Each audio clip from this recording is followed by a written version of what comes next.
विद्यार्थी मित्र हो नमस्कार. मागील व्हिडिओमध्ये आपण संत ज्ञानेश्वराचे साहित्य या संदर्भाने आपणाशी संवाद साधला होता. आज आपण महाराष्ट्रातील भागवत धर्मातील वारकरी संप्रदायातील महत्त्वाचे संत नामदेवाचे साहित्य याविषयी आपण आज चर्चा करणार आहोत. महाराष्ट्रातील वारकरी संप्रदायाच्या संतांच्या कार्याचा प्रारंभ काळ हा नामदेवाचा काळ म्हणून ओळखला जातो. नामदेव हे संत चळवळीतील एक प्रमुख संत मानले जातात. प्रस्तुत व्हिडिओमध्ये आपणास संत नामदेवाच्या आयुष्याची कल्पना येऊ शकेल. त्यांचे साहित्य अभंगात्मक आहे. त्या अभंगाचे स्वरूप आणि शैली यांचा परिचय आपणास होईल. नामदेवाची काव्याची जी वैशिष्ट्ये आहेत ती आपल्याला स्पष्ट करता येतील. संत चळवळीच्या संदर्भात नामदेवाचे कार्य कोणते ते स्पष्ट करता येईल आणि मराठी साहित्य व संस्कृतीच्या बाबतीत संत नामदेवांचे कार्य कोणते आहे ते आपणास समजून घेता येईल. विद्यार्थी मित्र हो, ज्ञानेश्वरांनी भागवत धर्माचा पाया घातला. मराठी वाङ्मयीन परंपरेचा प्रारंभ त्यांच्यापासून झाला. नामदेव आणि त्याचे समकालीन असे भक्तकवी त्यांनी भागवत धर्माच्या तत्त्वज्ञानाचा सर्वत्र प्रचार केला आणि वाङ्मय परंपरेचा विस्तारही केला. या त्यांच्या कार्याचे महत्त्व मराठी भाषेच्या व संस्कृतीच्या दृष्टीने फार मोठे आहे. त्याचे स्वरूप प्रथम समजावून घेतले पाहिजे. यापूर्वी त्यांच्या जीवनाचा थोडा परिचय करून घेतला तर त्याच्या मौलिक कार्याचा पाया कसा आणि कुठे घातला गेला हे स्पष्ट होत जाते. संत नामदेवाचा जीवन परिचय. नामदेवाचे जीवन आणि कार्य अतिशय उद्बोधक अशा प्रकारचे आहे. आपल्या दीर्घ आयुष्यात नामदेवांनी भक्तीचे भागवत धर्मी तत्त्वज्ञान समाजाच्या सर्व थरामधील सामान्य माणसापर्यंत पोहोचवण्याचे कार्य केले. महाराष्ट्रातच नव्हे तर महाराष्ट्राबाहेरही त्यांनी भक्ती संप्रदायाचा विस्तार केला.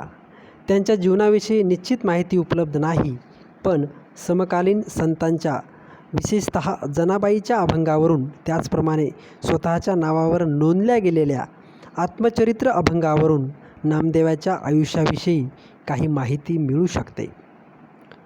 नामदेवाच्या आयुष्याची कल्पना ज्या साधनावरून येऊ शकते त्यापैकी पहिले म्हणजे त्यांचे स्वतःचेच आत्मचरित्रात्मक अभंग.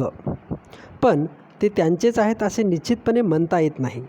उत्तर काळात कोणीतरी ते रचले आणि नामदेवांच्या नावे त्यांच्या अभंगामध्ये ते समाविष्ट झाले असे विद्वानांचे मत आहे. उद्धव चितघन आणि महिपती यांनी नामदेव चरित्र लिहिले आहे. हिंदीतही नाभादास, भक्तपाल, बाबा पुरंदास यांची नामदेव चरित्र प्रसिद्ध आहेत, परंतु त्यांचे स्वरूप बरेचसे दंतकथात्मक आहे. ज्ञानेश्वरांचा समकालीन व ज्ञानेश्वरादी भावंडाबरोबर व इतर संत मंडळीबरोबर भजन करीत भागवत धर्माचा प्रचार करीत हिंडणारा व तीर्थयात्रा करणारा असा दुसरा संत नामदेव हा होय. हा जातीने शिंपी होता. नामदेवांनी आपल्या जीवनचरित्राची माहिती देणारे असे अभंग रचलेले आहेत, पण हे अभंग प्रक्षिप्त असल्याने नामदेवाच्या जीवनवृत्तासंबंधाने मतभेद आढळतात. नामदेवाविषयी त्यांच्या समकालीन संतांनी जे लिहिले आहे त्यावरून आणि एकनाथांनी त्यांच्याविषयी रचलेल्या अभंगावरून मुख्यतः नामदेवाच्या चरित्राची कल्पना आपल्याला येऊ शकते. नामदेवाचा जन्म इसवी सन 1270 ते इसवी सन 1350 ते जगले असावेत. एकूण 80 वर्षाचे दीर्घ आयुष्य त्यांना लाभले. परभणी जिल्ह्यातील सध्याच्या हिंगोली जिल्ह्यातील नरसी बामणी या गावी त्यांचा जन्म झाला. दामाशेट्टी हे त्यांचे वडील. आईचे नाव गुणाई. नामदेव जातीने शिंपी होते. त्यांचे घर पंढरपूरच्या विठ्ठलाच्या भक्तीत रंगलेले होते. ते वारकऱ्याचे घर होते म्हणून नामदेवावर लहानपणापासून भक्तीचे संस्कार झाले होते. विठ्ठल भक्तीत रंगलेल्या नामदेवाचे सांसारिक जीवन समृद्ध होते. त्यांची पत्नी राजाई, नारा, विठा, गोंदा आणि महादा असे 4 मुलगे. लिंबाई ही मुलगी, आऊबाई ही बहीण आणि लाडाई, गोडाई, यसाई आणि महादाई अशा 4 सुना. याखेरीज आई वडील आणि संत जनाबाई एवढ्या 14 माणसाचे ते मोठे घर होते. नामदेवाच्या विठ्ठल भक्तीबद्दल अनेक दंतकथा प्रसिद्ध आहेत. नामदेव श्रेष्ठ भक्त होते यात शंका नाही. त्यांच्या भक्तीचे मोठेपण पटवण्यासाठी नाना प्रकारच्या दंतकथांचा जन्म झालेला आहे. विद्यार्थी मित्रहो, दंतकथा किंवा आख्यायिका ह्या ज्या निर्माण झालेल्या आहेत तर ह्या त्या संतांच्या अतीव भक्तीमुळेच निर्माण झालेल्या आहेत. नामदेवाच्या संदर्भामध्ये केशीराजाला नैवेद्य घेऊन जाणारा बाल नामदेव, हट्ट करणारा नामदेव आणि त्यांनी जेवावं हा हट्ट धरणारा नामदेव, त्याचबरोबर गुरु म्हणून औंढ्या या ठिकाणी विशोबा खेचर यांची प्रत्यक्ष भेट जेव्हा झाली त्या वेळचा प्रसंग, किंवा औंढ्याचे ज्योतिर्लिंग जे आहे तर हे त्यांचे कीर्तन चालू असताना त्यांचा मंदिराचं तोंड त्यांच्या बाजूनं फिरल्याचा तो प्रसंग, ह्या सगळ्याच आख्यायिका आहेत. आणि ह्या आख्यायिकाचा जन्म हा त्यांच्या भक्तिपोटी किंवा प्रेमापोटीच झालेला आहे. नामदेवांची ज्ञानेश्वरांची भेट झाली आणि नामदेवांचे आयुष्यच बदलले. त्यांची भक्ती आणि अधिक डोळस बनली. त्यापूर्वी ते भाविक मनाचे भक्त होते. ज्ञानेश्वरीच्या भक्तीला ज्ञानाचे अधिष्ठान होते आणि ज्ञानेश्वरांच्या परिवारातील संत विचारपूर्वक भक्ती करणारे होते. त्यांची भक्ती केवळ श्रद्धेवर आधारलेली नव्हती. समता, मानवता आणि प्रेम यांच्या पायावर ती उभी होती. नामदेवांचा ज्ञानेश्वरांशी आणि त्यांच्या परिवारातील संत मंडळीशी संबंध आला. त्यामुळे त्यांचीही भक्तीची दृष्टी बदलली. विशोबा खेचर हे नामदेवांचे गुरु. त्यांच्या उपदेशाने नामदेवाच्या भक्तीला योग्य दिशा मिळाली. नामदेव नंतर ज्ञानदेवांच्या परिवारातलेच एक संत झाले. ज्ञानेश्वर आणि नामदेव यांनी एकत्र तीर्थयात्रा केल्या. नामदेवांचे तीर्थावळीचे अभंग प्रसिद्ध आहेत. त्यामध्ये तीर्थयात्रेचा उल्लेख आहे आणि अनेक गूढ चमत्काराच्या हकीकती आहेत. मात्र या अभंगाबाबत अभ्यासकांचे मतभेद आहेत आणि ते नामदेवांचेच अभंग असल्याचे खात्रीलायक पुरावे नाहीत. ज्ञानेश्वरांनी इसवी सन 1296 समाधी घेतल्यानंतर नामदेव पुढे 50 वर्षाहून अधिक काळ जगले. या काळात भारतात विविध ठिकाणी त्यांनी प्रवास केला असावा. उत्तर भारतातील त्यांच्या प्रवासाविषयी अनेक उल्लेख आहेत. या काळात सर्वत्र मुस्लिम राजवटीचा प्रभाव होता. परकीय सत्तेच्या आक्रमणाने आणि वर्चस्वाने समाजाची झालेली हलाखीची स्थिती नामदेवांनी या प्रवासात प्रत्यक्ष पाहिली. नामदेवांचा मृत्यू पंजाबमध्ये घुमान येथे झाला की महाराष्ट्रात पंढरीमध्ये झाला याविषयी निश्चित माहिती नाही.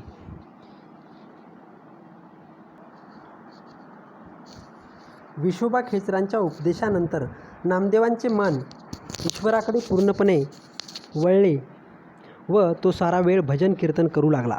नामदेवांच्या भक्तीमुळे व त्यांच्या संगतीने याचे सगळे कुटुंब विठ्ठलाच्या भक्तीत मग्न झाले. नामदेवांची आई गोनाई व बायको राजाई ही सुद्धा अभंग रचित असे. नामदेवाच्या घरची दासी असणारी जनाबाई हिच्यावरही उपदेशाची छाप पडून ती अभंग रचना करू लागली. गुरु उपदेशानंतर नामदेवाने ज्ञानेश्वरादी भावंडाबरोबर तीर्थयात्रा केली. ज्ञानेश्वराच्या समाधीनंतर नामदेवास पोरके वाटू लागले व ते दुःख सुसह्य होण्यासाठी नामदेवाने 350 अभंगात ज्ञानेश्वरांची आदी, तीर्थावळी व समाधी ही जीवनवृत्तांत सांगणारी प्रकरणे लिहिली आहेत. यानंतर नामदेव पुन्हा एकदा तीर्थयात्रेस गेला. तो थेट पंजाबपर्यंत गेला.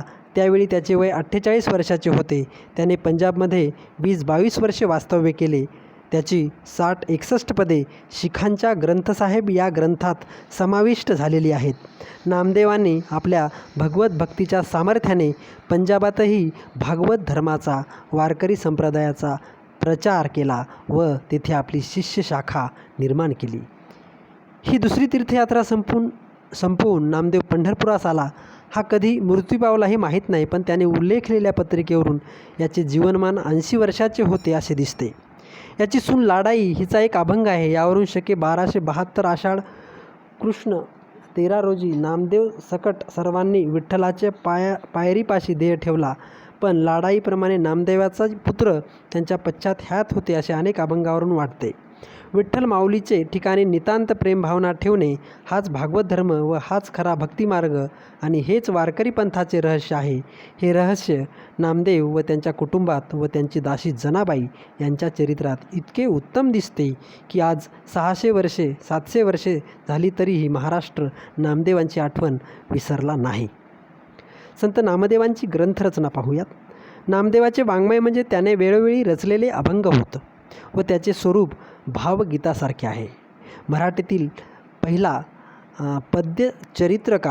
पद्य आत्मचरित्रकार, पहिला भावकवी म्हणून सुद्धा नामदेवांना ओळखलं जातं. नामदेवापासून अशा भावगीतात्मक अभंगात सुरुवात झाली. उत्कटता हा वाङ्मयाचा अलौकिक गुण आहे व अंतःकरणातील उत्कट भावनेने आत्मविष्कार करणे हाच त्याचा हेतू आहे. अंतःकरणात अलौकिक ओढ लागल्याने लौकिक जीवन नकोसे व्हावे, ऐहिक जीवन व्यर्थ आहे असे वाटून चिरंतनाकडे जाण्याची उत्कट इच्छा व्हावी व अशा स्थितीत काही काळ गेल्यावर आनंद सर्वस्व हाती लागावे व त्या आनंदाचा स्वाद स्वतः घ्यावा व इतरांनाही देत सुटावे असे या काव्यप्रकाराचे स्वरूप आहे. नामदेवाच्या गाथ्यात सुमारे 2500 अभंग आहेत. नामदेवांच्या स्वप्नामध्ये विठ्ठल आला आणि त्यांनी विठ्ठलाला नामदेवाने स्वतः की शतकोटी मी तुझे करीन अभंग अशी शपथ दिलेली होती आणि कुटुंबातील 14 माणसे या अभंग रचनेमध्ये गुंतलेले होते असं म्हटलं जातं. प्रस्तुत नामदेवांचे 500-600 अभंग असतील. राहिलेले अभंग विष्णुदास, नामा यशवंत इत्यादी नामदेवांचे असावेत. नामदेवाच्या अभंगात आत्मचरित्रपर, नामदेव चरित्रपर व पारमार्थिक चरित्रपर असे 3 प्रकारचे अभंग आहेत. आत्मचरित्रपर अभंगात कौटुंबिक विरोध, विठोबा खेचराकडून झालेला गुरुपदेश, ज्ञानेश्वरांची भेट असे 3 प्रसंग आलेले आहेत. देवाच्या भक्तीमुळे आईबापांना किती यातना सोसाव्या लागल्या याचे वर्णन नामदेवाने त्यांच्या मनस्थितीशी समरस होऊन लिहिलेले आहे. या मायापाशात होणारी स्वतःची कुचंबनाही नामदेवांनी वर्णिलेली आहे. ज्ञानेश्वराच्या भेटीत नामदेवाच्या भक्तीच्या अहंकारावर मुक्ताबाईने व गोरा कुंभाराने जी प्रखर टीका केली ती देण्यात आली असून विठोबा खेचराकडे जाऊन गुरुपदेश घेण्यात याचे पर्यवसान कसे झाले तेही सांगण्यात आले आहे. विठोबाच्या दाराशी धरणे बसल्याचे काही अभंग असून त्या अभंगात विठोबाविषयी नामदेवाचा अलोट भक्तिभाव दिसून येतो. नामदेव चरित्र सांगणारे नामदेवाचे 350 अभंग आहेत. हे अभंग म्हणजे चरित्र वाङ्मयाचा उत्कृष्ट नमुना आहे. नामदेव व ज्ञानदेव हे समकालीन असून ज्ञानेश्वराच्या शिकवणीची छाप नामदेवावर बरीच पडली होती. त्यामुळे ज्ञानेश्वराच्या चरित्रातील प्रसंग वर्णन करताना नामदेवाने ते तन्मयतेने रेखाटले आहेत.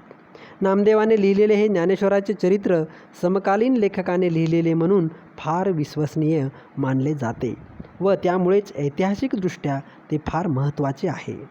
नामदेवाच्या ज्ञानेश्वर चरित्रात आदी प्रकरण 30 अभंग, तीर्थावळी 55 अभंग व समाधी प्रकरण 266 अभंग इतके अभंग या 3 चरित्रात्मक प्रकरणात आहेत. समाधी प्रकरणात कान्होपात्रा व भानुदास या नामदेवानंतर 200 वर्षांनी होऊन गेलेल्या संतांची नावे आल्याने यातील काही अभंग प्रक्षिप्त असावेत असे पांगारकरांचे म्हणणे आहे. समाधी प्रकरणात नामदेवाने तो प्रसंग प्रत्यक्ष पाहून लिहिल्याने करुण रस चांगला उतरला आहे. त्या प्रसंगीचे आता ऐसे कोणी होणे नाही हे नामदेवाचे त्या प्रसंगीचे उद्गार ऐकून नामदेवाला ज्ञानेश्वराबद्दल वाटणारे प्रेम व भक्ती स्पष्ट दिसून येते. शिखांच्या ग्रंथ साहेबातील अभंग. नामदेव वयाच्या 48व्या वर्षी पंजाबपर्यंत तीर्थयात्रा करण्यास गेला. तेथे तो 20-22 वर्षे राहिला. नामदेवाला भक्त म्हणून तेथे फार मान मिळत होता असे दिसते. त्याची पदे शिखांच्या आदी ग्रंथ जो ग्रंथसाहेब त्यात समाविष्ट केलेली आहेत. दक्षिण हिंदुस्थानातील 3 भक्त नामदेव, त्रिलोचन व परमानंद याची पदे त्यात आहेत. नामदेवांच्या पदांची संख्या 61 आहे. ही पदे निरनिराळ्या रागात आहेत पण याची रचना प्राय अभंगासारखीच आहे. महाराष्ट्रात प्रसिद्ध असलेल्या नामदेवाच्या चरित्रातील आख्यायिका व चमत्कार इत्यादी प्रसंग यातील काही पदात वर्णन केले आहेत. त्यावरून पंजाबातील नामदेव हा पंढरपूरचा भक्त नामदेवच होय याविषयी शंका राहत नाही. नामदेवाने काही अभंगाची बालभाषेतही रचना केलेली आहे. विशेषतः कृष्णाच्या बालक्रीडा या वाचकांना आनंददायक तर त्यातील रूपकामुळे उद्बोधक झाल्या आहेत. कुत्सनात धमाल रे धमाल आपुल्या गाई हे त्यांच्या बालभाषेतील पद प्रसिद्ध आहे. नामदेवांचा भक्तिमार्ग. नामदेवास परमार्थिक जीवनाची असह्य तळमळ व देवाच्या भेटीची उत्कंठा लागली होती. त्यांच्या परमार्थिक व भक्तीवरून भक्तिपर अभंगावरून दिसून येते. लौकिक जीवनातील मायापाशाशी झगडताना होणाऱ्या यातना व या यातनाच्या अवस्थेतून गेल्यानंतर ब्रह्मानंदाच्या लाभाचे समाधान अशी विविध चित्रे नामदेवांच्या या अभंगात दिसतात. देवासाठी नामदेवांनी केलेला धावा पाषाणास पाझर फोडणारा असा आहे. त्यामुळे त्याच्या उद्धारात भावनोत्कटता आली असून त्याचे अभंग म्हणजे उत्कृष्ट भावगीते झाली आहेत. नामदेवांच्या सर्व जीवनात उत्कट भक्ती दिसून येते. गुरु उपदेश झाला तरी त्यांच्या यातना कमी झाल्या नाहीत, तरी नामस्कीर्तनाने तो तरुण गेला. अशा रीतीने नामस्कीर्तनाचा व नामभक्तीचा मोठा आदर्श त्यांनी लोकापुढे ठेवला. त्याने नामाचे इतके विविध प्रकार संकीर्तन केले आहे की त्याचे नामदेव हे नाव सार्थ वाटते. जो निर्विकल्प मनाने नामस्मरण करतो त्याला देवच धुंडीत येतो, असे नामाचे महत्त्व त्यांनी सांगितले आहेत. देह जाहो अथवा राहो पांडुरंगी दृढी भावो, अशा दृढ भावाने नामस्मरण केले पाहिजे, तरच देव प्रसन्न होतो, हे नामदेवांनी आपल्या अनुभवाने सांगितले आहे. त्यागाशिवाय विरक्तीला, प्रेमा वाचून भक्तीला, शांती वाचून ज्ञानाला ज्याप्रमाणे शोभा नाही, त्याप्रमाणे तपश्चर्य वाचून व सद्गुणा वाचून भक्तिपंथ पार पाडता येत नाही, हे नामदेवांनी आपल्या अभंगातून सांगितले आहे. विठ्ठल नामस्मरणाने जीवनाचे शुद्धीकरण व उदात्तीकरण व्हावयास पाहिजे. धंदेवाईक संतांनी त्या काळी जो गोंधळ घातला होता, त्या काळात जडीबुटी दाखविणारे, नग्न हिंडणारे, उपवासाची बतावणी करणारे असे जे बहुरूपी ढोंगी हिंडत होते, त्यांचे खरे स्वरूप नामदेवाने दाखवून त्यांच्यावर कोरडे ओढले आहेत. अर्थात अशा लोकांवर मर्मभेदी टीका करताना जे भक्त अशा ढोंगी लोकांकडून फसले गेले, त्यांच्याविषयी नामदेवास कळवळा वाटे व तो त्यांचा कैवार घेई. नामदेवास भोंदू भक्ताचाही संताप येई, पण त्यांच्यावर टीका करण्यापेक्षा त्यांचाही उद्धार झाला पाहिजे असे त्यास वाटे. नामदेवाची अभंग गाथा. विद्यार्थी मित्र, नामदेवाच्या अभंग गाथेविषयी पाहूयात. नामदेवांच्या नावे कोणतीही प्रदीर्घ ग्रंथरचना नाही. कोणतेही तत्त्वज्ञानात्मक ग्रंथ किंवा भाष्य त्यांनी लिहिलेली नाहीत. त्यांची रचना अभंगाच्या स्वरूपाची आहे. नामस्मरण, कीर्तन हे दोन माध्यमे संत विचारांच्या प्रसारासाठी नामदेवांनी वापरली आणि अतिशय लोकप्रिय केली. लोकांमध्ये रुजलेली, त्यांना जवळची वाटणारी आणि सुबोध अशी प्रसाराची माध्यमे होती. नामदेवांची कीर्तनाची गोडी वाढवणारे अभंग मोठ्या प्रमाणावर त्यांनी रचले. ते अतिशय सोपे आणि रसाळ होते. पाहता पाहता ते लोकांच्या मुखात घोळू लागले. हरिपाठाचे अभंग, आत्मचरित्रात्मक अभंग, ज्ञानेश्वरांचे चरित्र सांगणारे 3 अभंगमय प्रकरणे, इतर स्फुट अभंग आणि हिंदी पदरचना एवढे वाङ्मय नामदेवाच्या नावावर आहे. नामदेवाचे स्फुट अभंग म्हणजे प्राचीन मराठीमधील पहिली भावकविता आहे. या कवितेतला भाव अर्थातच भक्तीचा भाव आहे. पण भक्तीच्या विविध आणि मधुर अशा छटा नामदेवांच्या अभंगामध्ये पाहायला मिळतात. विठ्ठलाचा विरह, त्यांच्याविषयी ओढ, त्यांच्या भेटीमध्ये सामावलेले अपूर्व असे सुख यांचे वर्णन नामदेवांनी मोठ्या उत्कटतेने केले आहे. विठ्ठलमय होऊन गेलेल्या आपल्या मनाची स्थिती वर्णन करताना ते म्हणतात, तीर्थ विठ्ठल, क्षेत्र विठ्ठल, देवपूजा विठ्ठल, देव विठ्ठल, माता विठ्ठल, पिता विठ्ठल, बंधू विठ्ठल, गोत्र विठ्ठल, गुरु विठ्ठल, गुरुदेवता विठ्ठल, निधान विठ्ठल, निरंतर नामा मने मज विठ्ठल सापडला, मनोनी कळी काळा पाड नाही. नामदेवांच्या अभंगामध्ये भक्तीची आर्तता आहे, जिव्हाळा आहे, गुरुबद्दलचा आदर आहे, पंढरपूरसारख्या देवस्थानाविषयी आपलेपणा आहे. तिथे विठ्ठलाच्या चरणाशी सारेजण समान आहेत. आई आणि मूल असे देव आणि भक्ताचे नाते आहे. नामदेव या सर्व भावना अभंगामधून तळमळीने बोलून दाखवतात.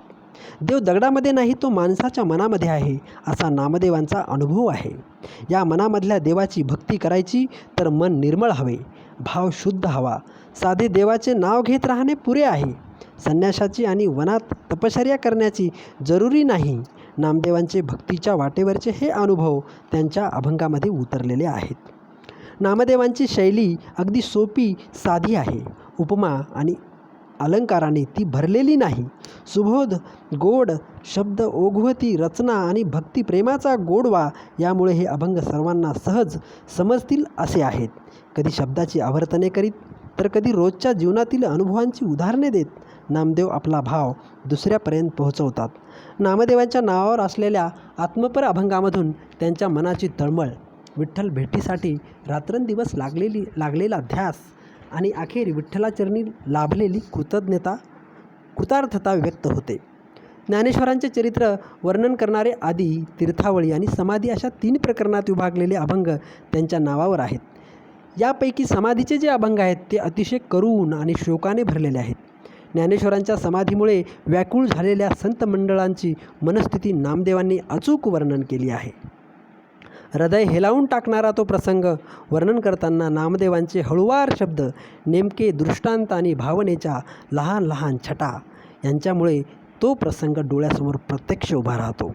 सर्व संत कवीमध्ये नामदेवांचे अभंग अधिक उत्कट भावभक्तीच्या अनेक छटा व्यक्त करणारे आहेत. सोपे आणि गोड आहेत. त्यांच्या हिंदी रचनेचे संपादन अलीकडच्या काळातच झाले आहे. डॉक्टर भगीरथ मिश्र आणि डॉक्टर मोरे यांनी नामदेवांची हिंदी पदावली संपादित केलेली आहे.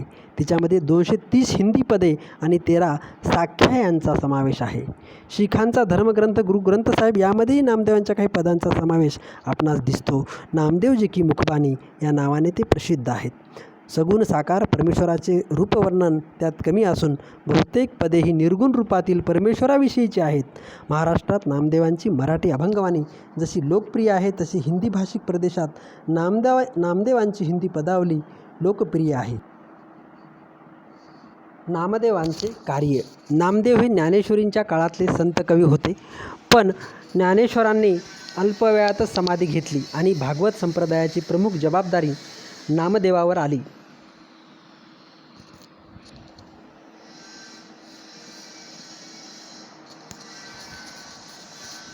नामदेवांनी आपल्या 80 वर्षाच्या जीवनकाळात जी जबाबदारी समर्थपणे सांभाळली.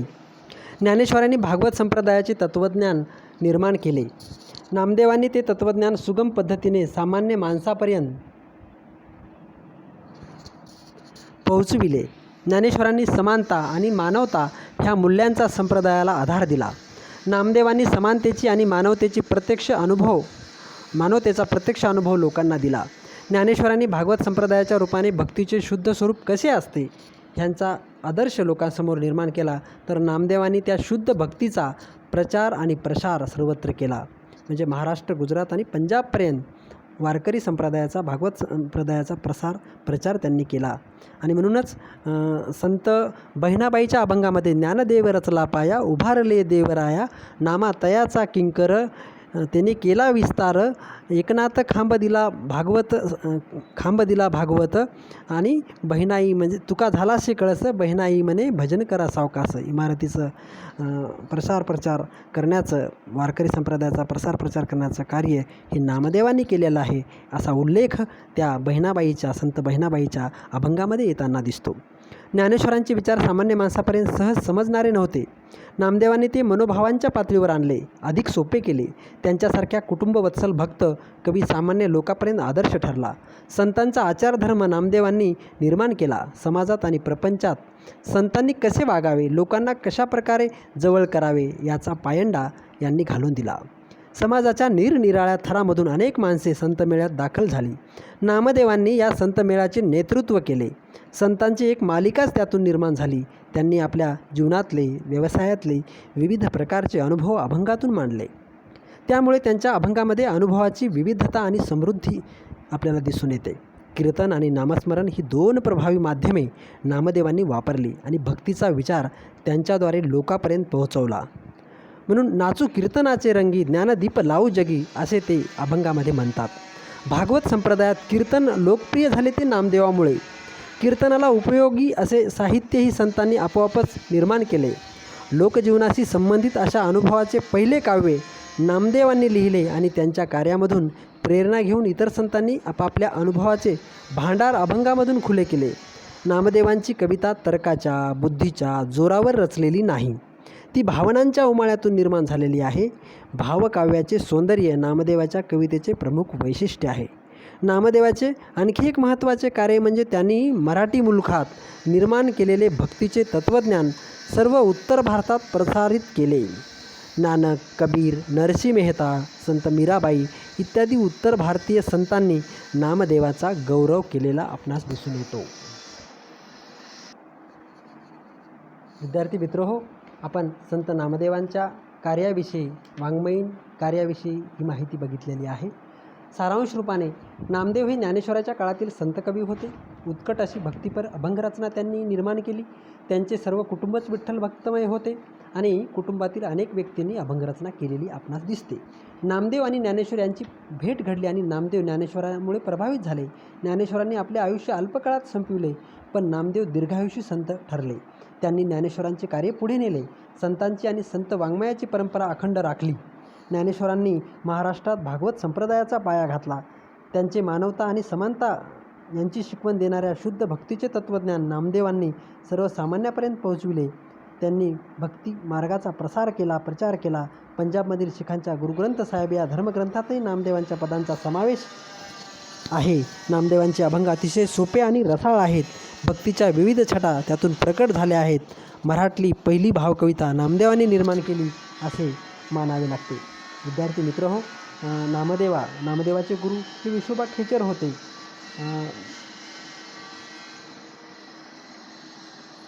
विठोबा खेचर किंवा इतर संत मंडळी जी आहेत, संत मेळाच्या कार्याविषयी, वाङ्मयीन कार्याविषयीची माहिती आपण नंतरच्या व्हिडिओमध्ये बघूयात.